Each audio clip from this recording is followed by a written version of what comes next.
नमस्कार दोस्तों, आज हम आपको हरतालिका तीज में सुनी जाने वाली तीज माता की कहानी सुनाने जा रहे हैं। तो चलिए शुरू करते हैं। एक गांव में ननद भाभी रहती थी।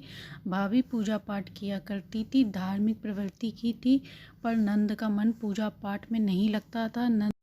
भाभी उसे अपने साथ पूजा पाठ के कार्यक्रम में लिया करती थी, पर ननद का मन नहीं लगता था और थोड़ी देर इधर उधर करके निकल देती थी।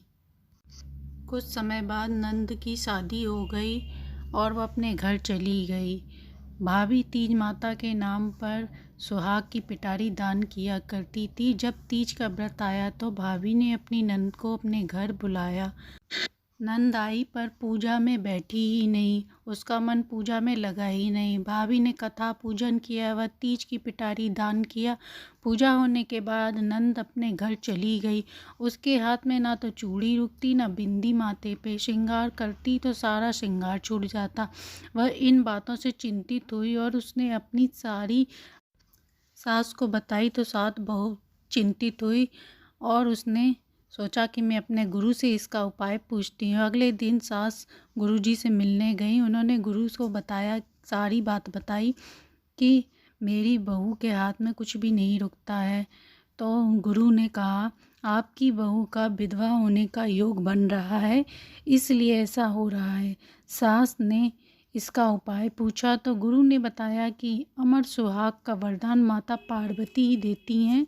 अपनी बहू से कहो कि वह तीज माता का व्रत कर माता पार्वती, गणेश जी, शिव जी की विधिवत पूजा कथा सुने, तीज माता के नाम पर सुहाग की पिटारी दान करे। इससे माता पार्वती खुश होंगी और अमर सुहाग का वरदान देंगी। सास घर आई, उसने सारी बात अपनी बहू को बताई।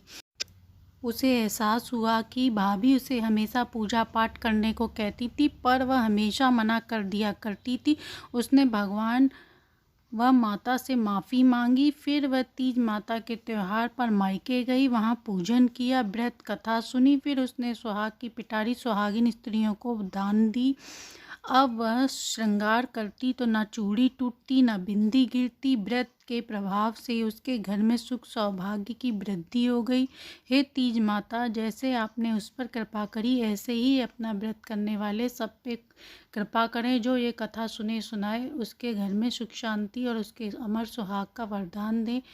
कहानी अच्छी लगी हो तो लाइक एंड सब्सक्राइब करें।